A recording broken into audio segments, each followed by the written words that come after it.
Hello,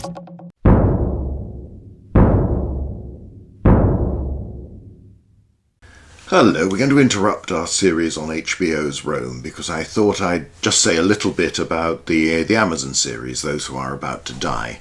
I've had the time to watch the thing now and just give a few impressions. It's a very different beast to things like HBO's Rome, let alone I, Claudius and the like, or some of the films like Spartacus, where they're at least stating that they're trying to tell a story based closely in historical fact.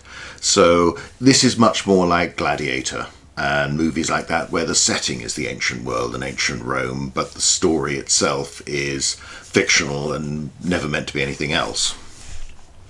Now, I'm not going to do the reactions to the trailer for Gladiator 2 and all that sort of thing. I'm slightly baffled by the taste for those sorts of things that people have. I've seen my son watch things with various gamers and other people reacting to videos of others, and it fascinates him and his friends, but I don't get it. So although I've seen the advert for Gladiator 2, and I'm looking forward to seeing it in the cinema because I think it should at the very least be a spectacle. The advert promises us that. I'm not going to talk about rhinos and things like that. We can leave that. I think, though, it's important to come to something like that, just like this series, Those Who Are About to Die, in the right spirit. These aren't things where I'd ever go into a series of videos into the sort of detail that I've been doing with the Rome series, the Rome drama series from HBO and BBC all those years ago, that I'll do with I, Claudius when I get around to that I do with some of the films where there's much more of a historical basis behind the story they're trying to tell. Whereas this is not a story of primarily high politics or something. I think it's probably best to see these a little bit like Western movies, in that there was history, there were real events in the American West. There was that incredibly rapid expansion during the 19th century. There were conflicts with the Comanches, Apaches, Cheyenne, Sioux, Lakota, all the various groups that were there. There were conflicts on the border with Mexico. There were outlaws, there were bandits, there were range wars, there were all of these things. There were the men who made their reputations, and to some extent their living by using a gun and shooting people, though they weren't really called gunfighters at the time.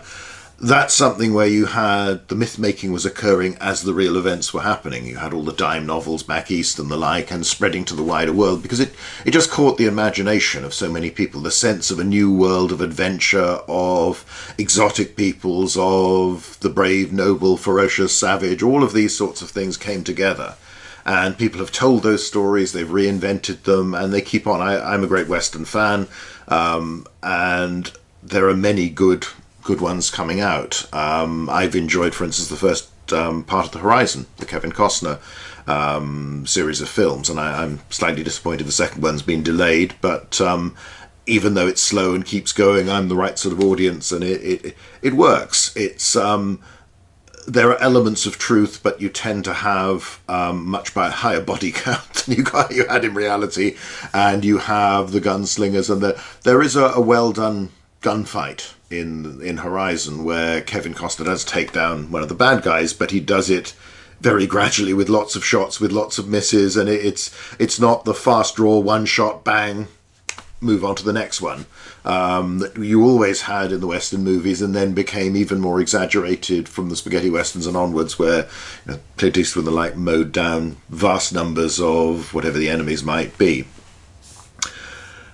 These sorts of things about Rome, Gladiator, Those About to Die, have the same sort of relation to the truth, the historical past, as Westerns do. It's a setting.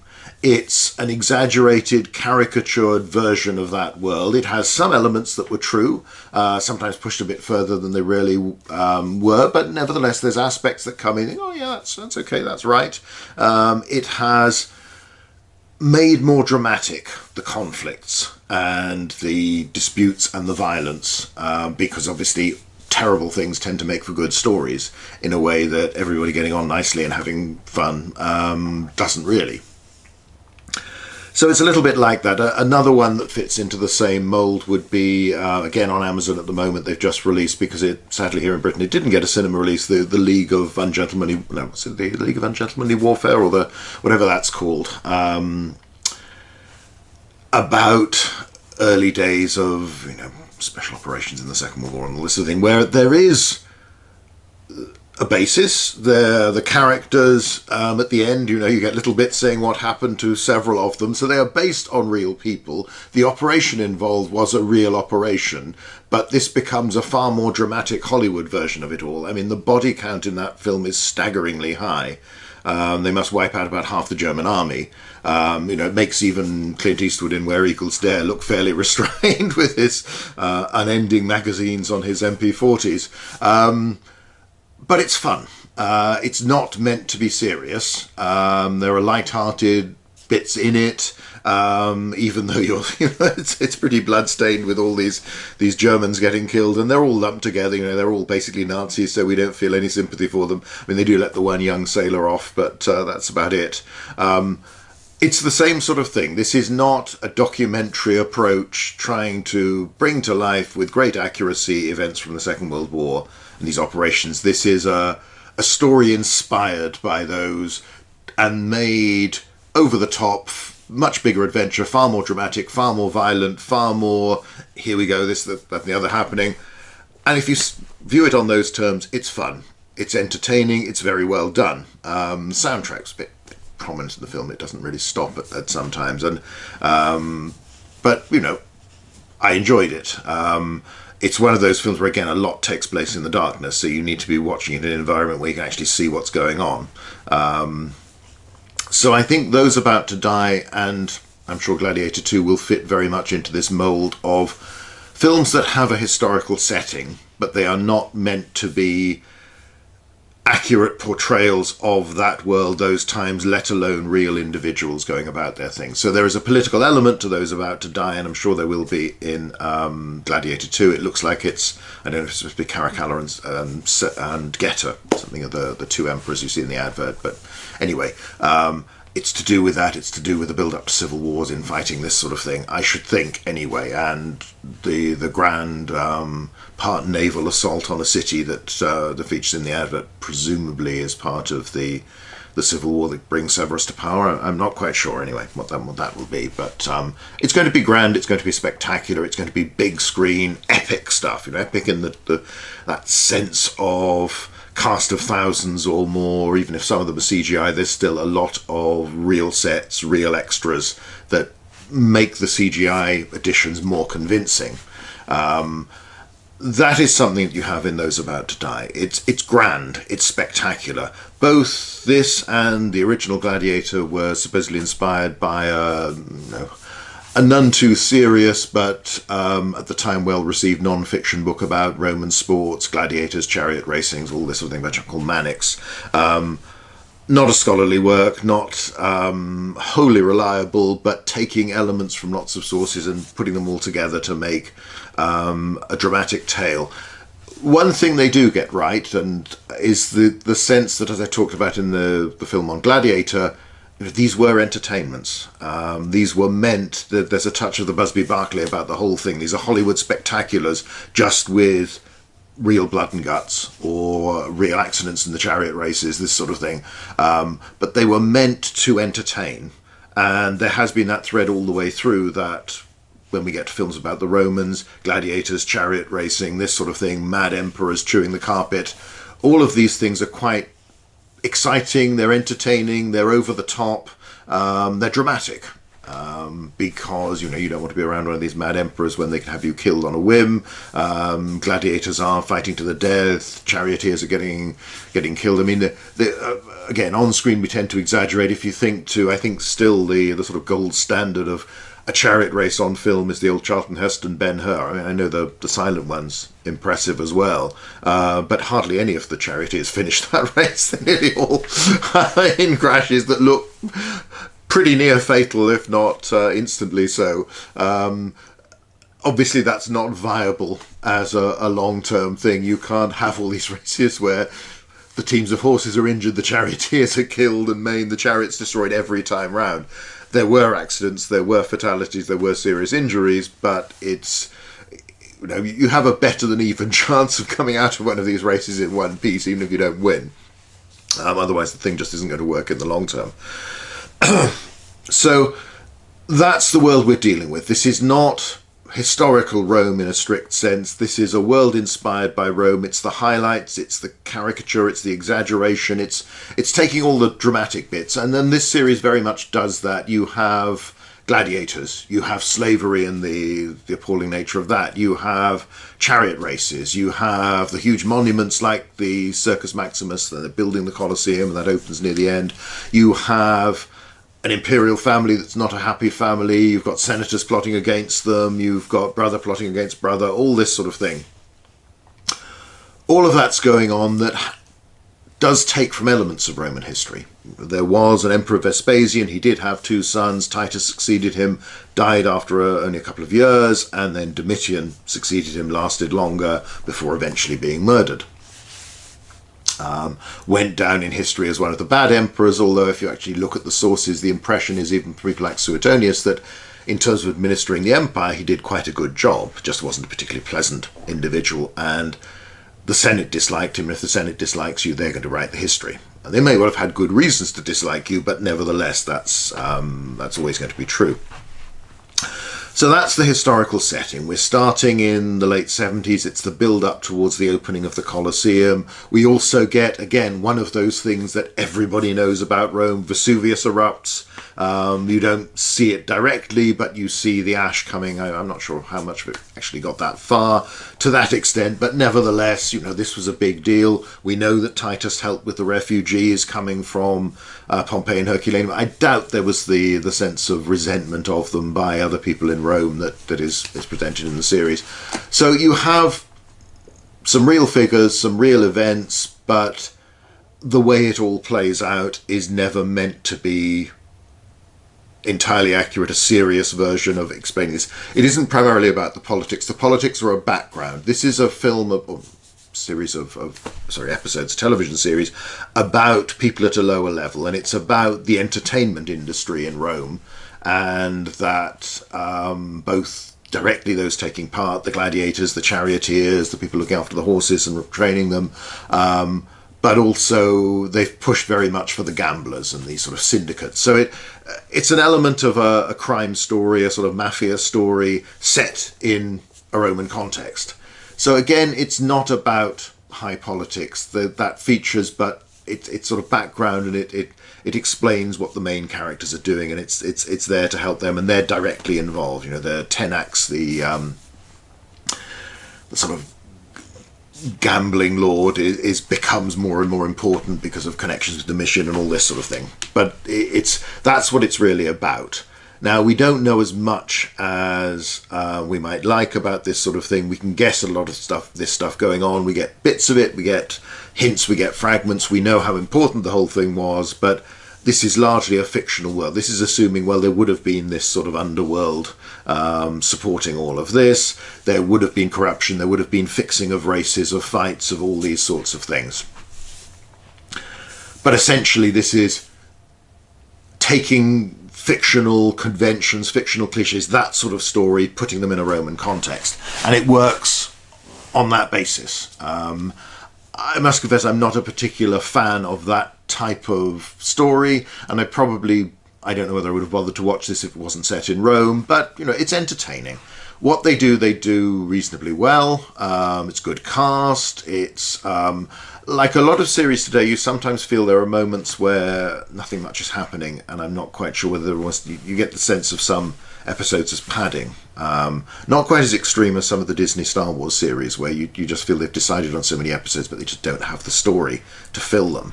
And you get 40 minutes or half an hour of nothing much happening, or sort of background detail for that world that doesn't really seem that important. Again, maybe I'm missing something, and maybe they are setting things up for the future and for other series or planned other series which may or may not happen. But it can be a bit flat. Sometimes you sit down, and the temptation is, if you've got time, that maybe rather than watching a film, you'll watch a couple of episodes of one of these series. And sometimes you've really enjoyed one, you go on to the next one, and it's a bit flat. Now, maybe if you were, as in the old days, watching that a week later when it was shown on TV, by that time your expectations would be slightly different. You'd be more easily satisfied. Again, the rules are different now because the way things are shown, the way people watch them are very different. So this is a story about the underworld, the crime element. It's about intrigue, it's about plots, it's about threats, it's about bribery, it's about competition, it's about murder, all of these sorts of things. And these extend out, and they include elements of the political, but not really explained in any particularly complicated way. That's not what it's about. On that basis, as I say, I think it works. It's entertaining.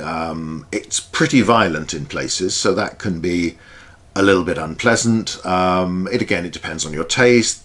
As it goes on, there is more sex. Again, depends on your taste. I think a bit overdone for me, and some of it's a bit weird and a bit nasty. But it's doesn't quite get to Game of Thrones level, or some of the others are still worse. That the Spartacus series that was very much sex and violence, sex, violence, swearing, basically, and there wasn't much else. Occasionally there was a plot, but basically that's what it was all about, done to a sort of almost surreal level, with particularly the violence, people having their faces slashed off and this sort of thing, and the camera lingering on it, that sense of that's, you're giving the audience what they want. This comes back to a basic truth. The gladiatorial games were horrible. This is human beings being butchered for entertainment, and the public executions even more so. They drew crowds then, and in their dramatized form, we know they're not real, but nevertheless they still draw an audience today because it is dramatic stuff, and clearly there is a taste for the very bloody, and they've gone for some of the wounds in this, and when some of the characters get beaten up and they look as if they're in a real state.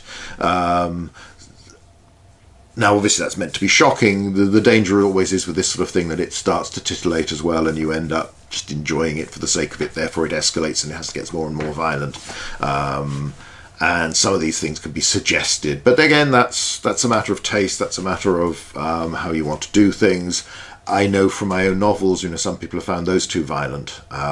There is also the sense, I suspect, I certainly feel as a writer, that if you're writing about these battles, you shouldn't sugarcoat them and make them too nice. On the other hand, it's how you do it. You're trying to be frank. So, I'm sure people can criticize me for the same sorts of things. And all of these things are a choice, and it's obviously this is how they've decided to go. It slightly bothers me there aren't the things really being made about the Romans that I could watch, or a child could watch, in the same way that I watched Ben-Hur, I watched Spartacus, I watched Fall of the Roman Empire because they were on the television on bank holiday afternoons and Saturday afternoons, that sort of thing, when I was growing up, and that fed my interest in Roman history. You couldn't let a kid watch this stuff. This is meant for an older audience, and a lot more television is meant for that older audience these days than used to be the case. But again, that's they're out there to make money. They want their advertisers to succeed. They want, they're going for that audience. It's a shame sometimes, because I think you can do both. You don't have to go to these really high levels of violence and the like. But again, people could say that my novels are too violent. So it's a difficult thing to balance. You're trying to get things right. You're trying to represent it accurately. You're trying also to make it exciting. Pretending you want people to want to follow the story, to be involved, and occasionally to be shocked when something terrible happens. This series does all of those things. So it's about this underworld. It's about charioteers and gladiators. These are really divided, though. You're almost sort of two threads with different groups of characters. You've got the gladiators in training. Maybe Quabe is this the son of this Numidian family that's ended up having to go to Rome when the two daughters get taken as slaves. It's a little bit contrived, to say the least. It has though I suppose it has the feel of a Greek or Latin novel from the period where the plots are always bizarrely improbable. So fair enough. It's a plot device to get them there, to tell the story you want to, and have characters where you feel some sympathy towards them, because there aren't many nice people in this story, and bad stuff tends to happen to them. So it slightly lacks, because it's a series and got a bigger focus. You don't quite have the Russell Crowe character, the Maximus character that is your hero, but also you with whom you sympathise, because the poor chap's had a terrible time and does all the way through. There isn't quite the central focus with that. Tenax, the sort of the gang lord, is pretty dodgy. I mean, he's nicer than the character the actor played in Game of Thrones, but who isn't? Nevertheless, he is, whilst he has touches of elements of decency and moments of decency, and there's some aspect you can like about him, and he has charm. In the end, but that is the nature of a lot of films or series that focus on criminals, gangsters, mafia, that sort of thing, is that they make some of them more sympathetic than others. So Those Who Are About to Die is all about this, or primarily about this sort of underworld and the intrigues, and then the fortunes of the cast of characters that, the mother that's trying to get her children free from slavery, the gladiator who's hoping to win his freedom so he can be reunited with his wife and child, the charioteers competing, Scorpus, the sort of big hero, the big winner, and his unpredictable nature, over-the-top lifestyle, and then jealousy and rivalry and all this sort of thing. You have senatorial families are brought in so that they're the owners of the four factions, and you have Tenax wanted to get his own gold faction added to the racing teams in the Circus Maximus, and that's all part of the plot. We won't go into it in detail, and it's the sort of thing where I don't want to give too much away of the plot and spoil it for anybody, because it's that sort of thing. These are personal stories, so it matters, so I can't go into that without ruining it for others. And anyway, it's not that sort of thing. This is not a history heavy in terms of the plot. It's not that sort of story. So it has elements that, there were the circus factions. I don't think the senatorial owners went around wearing the colour of their team all the time as they do. Things like that are a little bit unsubtle, but nevertheless, I understand why they're doing it. You have a lot of pretty much all the things you expect to see in a Roman set drama crop up in Those Who Are About to Die. So you're just as you would with the Western, you'll have your gunfighters, and you'll have your sheriffs and marshals, and you'll have your outlaws, and you'll have all of these things, your homesteaders and your ranchers, and all these. There are elements where the story naturally flows into things we feel we know already, and the conventions, the cliches even. So you have senators plotting. And they're always described, the senators are the patricians. It's something we've talked about in some of the other videos. Everybody else is a player, the senators are the patrician. Doesn't actually work like that, but it's simplified for the benefit of the audience. So you have aristocracy on one hand, they're patrician, and everybody else, is the plebeian, the poor. They use patrician more than they use plebeian, so they don't overuse that term, but nevertheless, it's there.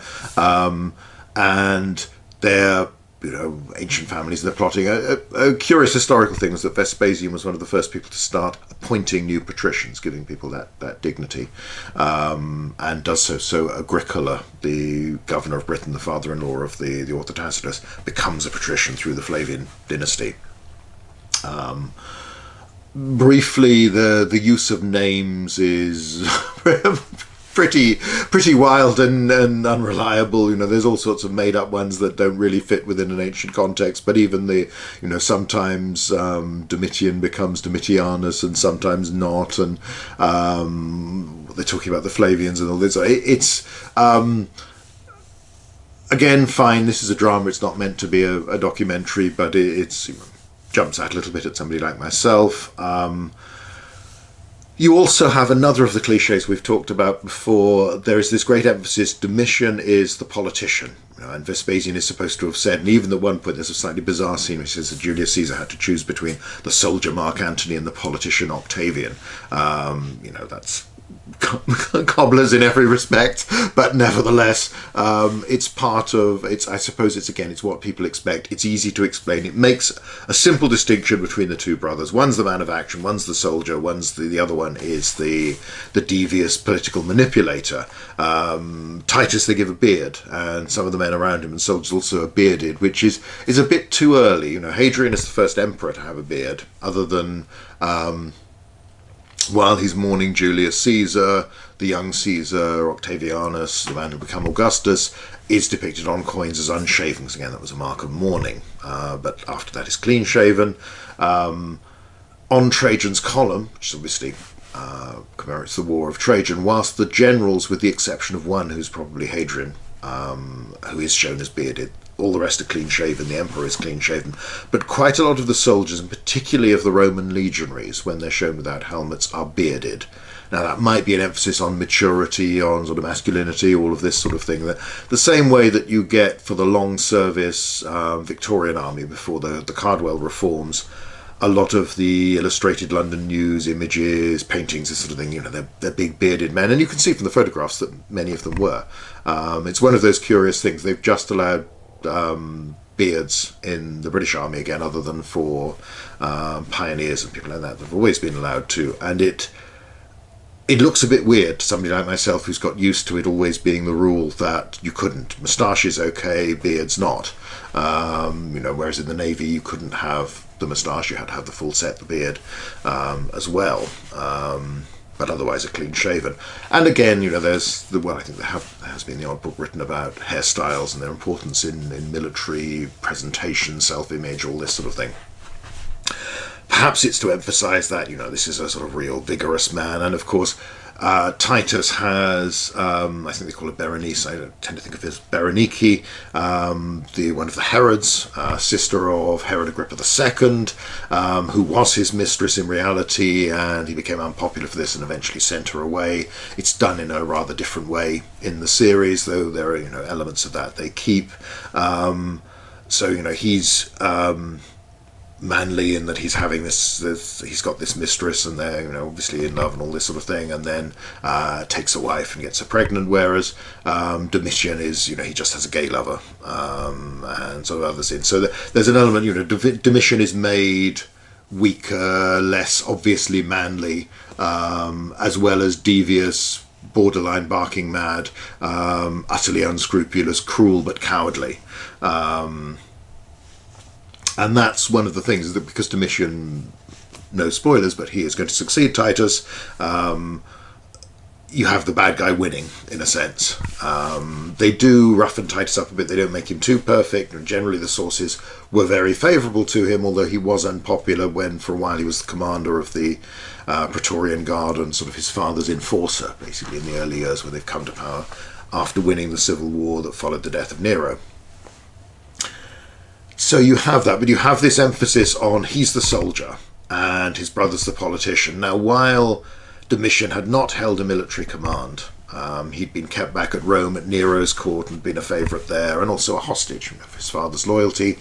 Vespasian, again, was less the soldier than they make out. He's had a fairly normal senatorial career. He's commanded a legion, Second Augusta, in the invasion of Britain. They talk about him as governor of Africa or as a sort of military man there, but Africa was a senatorial province. He went out as a proconsul there, and there's a story of him being pelted with, I think it's cabbages or lettuces or something like that in a riot. They do throw in the story of him falling asleep during one of Nero's performances and being disgraced for that. But you've got Anthony Hopkins playing the part, so it's nice to see him, and he's good at it. They don't really bring too much of the Vespasian character out, really. He's again presented as a soldier like Titus. Yes, he's commanded in Judea from 67 onwards, but he is a capable man, and he is a capable military man and soldier, but like any Roman politician, he's following this mixed career. And Titus is the same. It just happens that he's still comparatively young, and he'd commanded a legion under his father in Judea, and then when his father left during the Civil War, he assumes overall command and presides over the siege of Jerusalem in 70. So yes, he's a military in that respect. One passage in Josephus does actually describe him using a bow and shooting down enemies, which is something they make Domitian an archer in this, though a sort of sadistic one as he is with everything else. You have, with Berenice, they keep describing her as Queen of the Jews and all this, which is not really accurate. Yes, she's Jewish, but the way these dynasties and these little kingdoms and worked in the eastern part of the Mediterranean, it isn't as simple as that, and she hadn't been associated with a rebellion or anything like that. It does seem to have been presenting herself as obviously sympathetic, but hadn't always been popular with different groups within Judea, partly because she'd been married more than once and this affair and all this sort of thing. So that whole subplot, it takes, like in the same way you have Jewish captives building the Colosseum. There may have been some, but bear in mind the whole reason for these big projects is actually to give work to people. Yes, they're an asset to the emperor. They're a place of entertainment. Rome feels better. They've got this. This is their venue. We can do all these things. The Colosseum will seat about 50,000 people. It's a huge, huge amount. But it also, in the process of building, you're investing an awful lot of money. You're giving jobs to lots of people at all levels, and that's why the emperors keep doing these big projects rather than just, I've got slave labour, so I might as well set them to do something. We have that image fixed in our mind, and I suppose it goes back to the Old Testament in the sense the Jews in Egypt and all this sort of thing as a slave population. But it doesn't really work that way in Rome. So you have all of these plots going on that, again, they take the history, but they move it and expand upon it and alter it way beyond anything that really works with the reality or the evidence for that. So again, it's patrician or plebeian, it's soldier or politician, and those distinctions just aren't real in the sense they're presented. Your gladiators and charioteers are rather separate, and that's something that I think worked less well just as a narrative point of view, is that you have episodes that focus basically on the charioteer's story, and then particularly at the end you get the gladiator's story, and especially in the last episode they don't really come together. Now obviously they couldn't, but it makes it slightly unbalanced. It's done obviously with a lot of CGI. On the other hand, they put a lot of money into this series, and you can see it in the sets and in some of the spectacles, and those are done well, and even the CGI is done pretty well. The chariot races, for me, early on, I thought, these are a bit bland. They get more exciting as you go along. I don't think they quite have the power of that big scene from Ben-Hur, but nevertheless, they're pretty good, and they've got to try, and there's more emphasis on what the different charioteers are doing and all this sort of thing. You have the Circus Maximus, obviously that's going to be CGI, nobody's going to build a set that big of the entire thing. This is a chariot racing arena that could probably seat somewhere between 230 and 250,000. So maybe up to 250,000, when Rome has a population of 1 million. So an awful lot of people could get there and see that. They have gladiatorial fights staged there as well early on before the Colosseum opens. While that did occasionally happen, obviously it's not very practical because most of the people couldn't see a thing in an arena that's designed. You see part of the tracks, you can see the chariots come round. You can't focus on the detail. You can, in a sense, with this series, which doesn't always prove to be the case with a lot of modern stuff, you can see where the money went. It looks grand, it looks epic, it looks spectacular.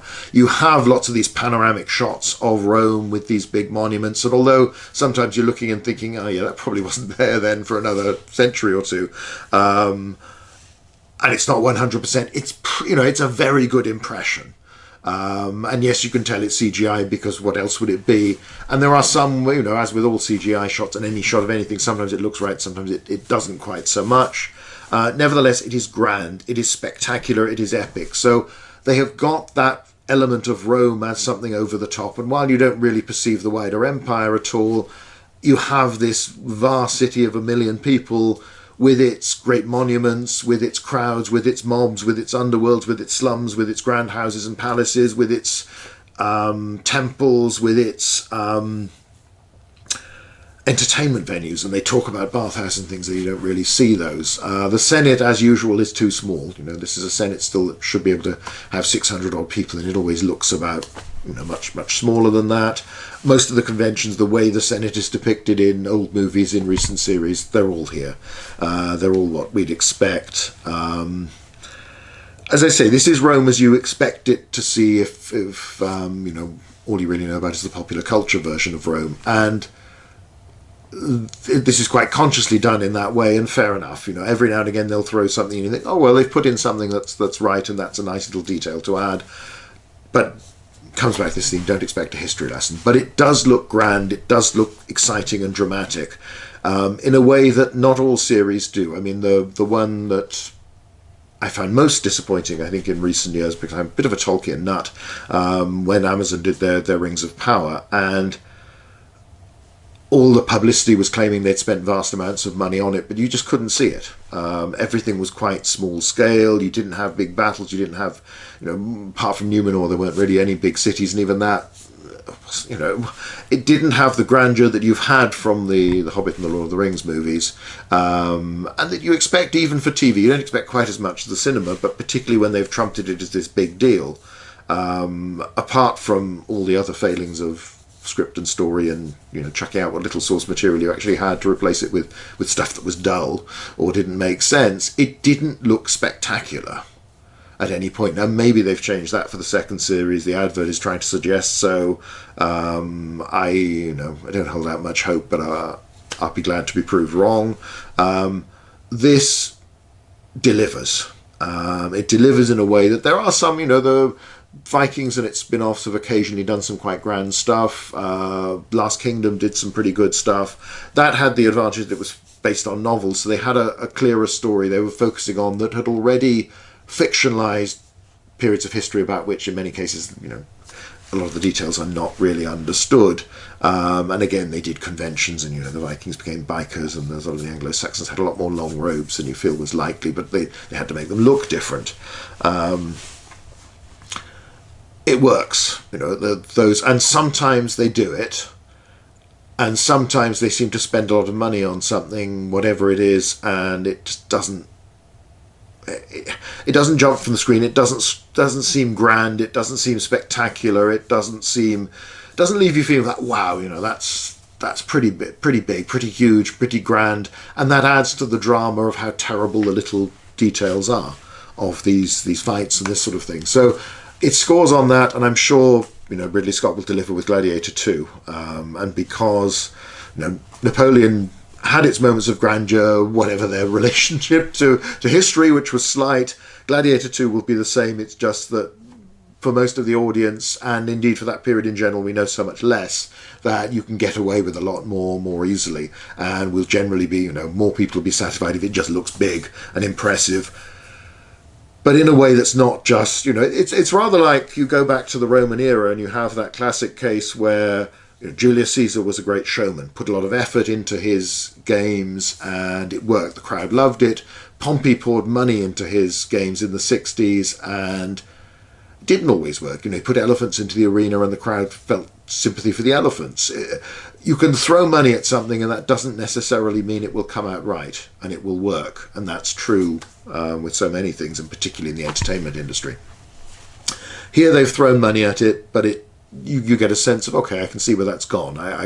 There is some value from it. This is grand, it's spectacular, it adds to that entertainment thing. Switch off your history brain, don't worry too much about what's going on, just think this has a Roman feel, a Roman setting, elements where it'll pop up and think, oh yeah, that's nice, it's nice that they've included Berenike, it's some of the little details that come in, oh yeah, fine, that's good. Lots of other stuff has no basis whatsoever, it's just there for the benefit of the plot or to look spectacular.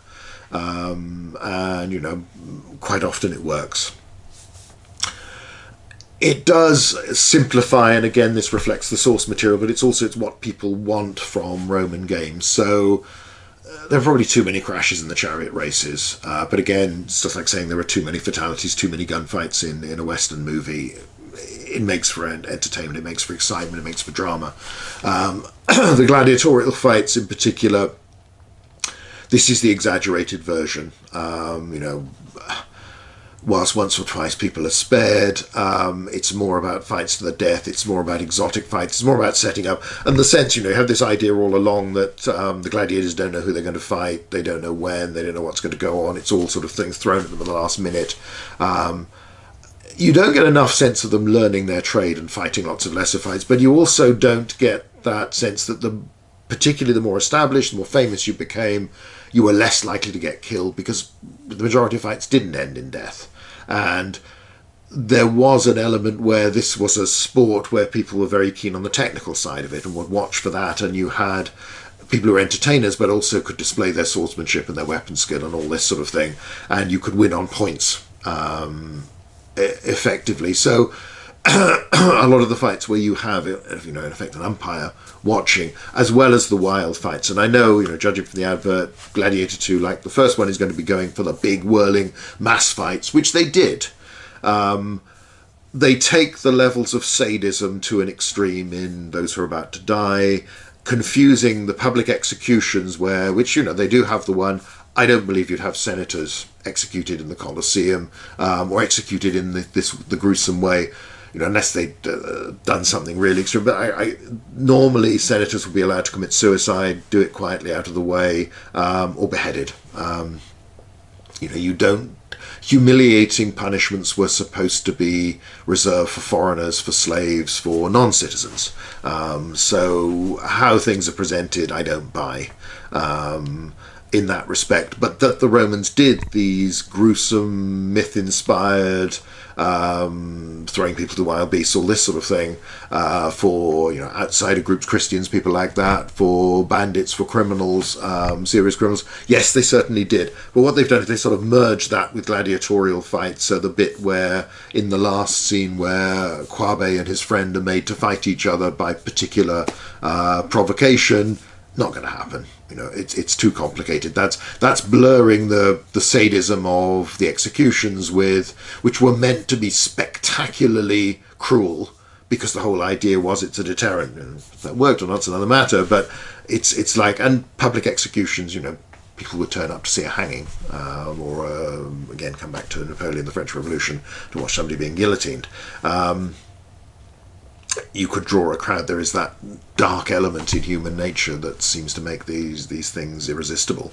So they push that too far. They push the sadism, the cruelty, and partly it's to bolster the character of Domitian, but it's not quite how it was. But again, this is not a documentary, so I think I'll finish with that, really. That's basically the nature of the series. It is spectacular, it is quite entertaining, don't think about it too much. It's nice they've touched on the Flavians, they don't tend to get much public attention. I mean, you've got is it Timothy West doing Vespasian in the Masada series, doing it quite well. He looked a bit like him.